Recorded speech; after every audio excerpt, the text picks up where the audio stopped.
நான் ரீசெண்டா புது கடையில புதுசா ஓபன் பண்ணிருக்கக்கூடிய அப்பு கூல் ஸ்பாட் அப்படிங்கிற ஒரு புது பன் ஷாப்க்கு போயிருந்தேன். இங்க பாத்தீங்கன்னா என்னோட ஆல் டைம் ஃபேவரட்டான பாதாம் பால், வெலிகம சர்பத், சப்பரின் அண்ட் ஷவர்மா ட்ரை பண்ணிருந்தேன்.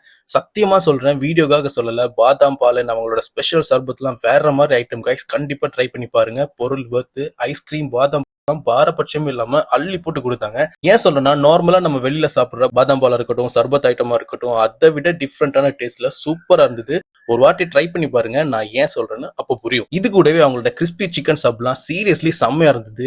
ஏன்னா இந்த பிரைஸ்ல இப்படி டேஸ்டா கொடுக்க முடியுமான்னு இருந்தது. அதுலயுமே அந்த ஷவர்மாலாம் நல்ல ஜூசியா ஒவ்வொரு பைட்லயும் சிக்கன் வச்சு சாப்பிட்றப்போ சிம்பிளி ஆசம் கைஸ். ஆக்சுவலி இது அவங்களோட செகண்ட் பிராண்ட். லாஸ்ட் டிசம்பர் 31 தான் இந்த புது கடையில ஓபன் பண்ணியிருந்தாங்க. இங்க பாத்தீங்கன்னா பாதாம் பால், வெலிகம சர்பத், ஃபலூடா, ஃப்ரெஷ் ஜூஸ் இது எல்லாமே வெறும் 250 ருபீஸ்க்கு கொடுக்குறாங்க. அது மட்டும் இல்லாம crispy chicken, submarine and shawarma கூட எல்லாருமே வாங்கி சாப்பிடணும் அப்படிங்கிற மாதிரி அஃபோர்டபுளான பிரைஸ்ல கொடுக்குறாங்க. எப்படின்னா கிறிஸ்பி சிக்கன் சப்பரின் ஸ்மால் ஜஸ்ட் 300 ருபீஸ்க்கும், மீடியம் 600 ருபீஸ்க்கும், லார்ஜ் பாத்தீங்கன்னா வெறும் 800 ருபீஸ்க்கும் கொடுக்குறாங்க. அண்ட் சிக்கன் ஷவர்மா பாத்தீங்கன்னா 400 ருபீஸ்க்கு கொடுக்குறாங்க. இவங்களோட எக்ஸாக்ட் லொகேஷன் எங்க இருக்குன்னு சிம்பிளா சொல்லணும்னா, புதுக்கடை பிரின்ஸ் கேட் ஜங்ஷன்ல இருந்து ஜஸ்ட் 4 ஷாப் முன்னாடி பாத்தீங்கன்னா இருக்கு. திரும்பவும் சொல்றேன் கைஸ், அவங்களோட பாதாம் பால் அண்ட் ஸ்பெஷல் சர்பத்லாம் மஸ்ட் ட்ரை. சோ கண்டிப்பா ட்ரை பண்ணி பாருங்க. ஃபர்ஸ்ட் டைம் என்னோட வீடியோ பாக்குறீங்கன்னா ஃபாலோ பண்ணி, சப்ஸ்கிரைப் பண்ணி, லைக்கும் பண்ணிட்டு போலாமே.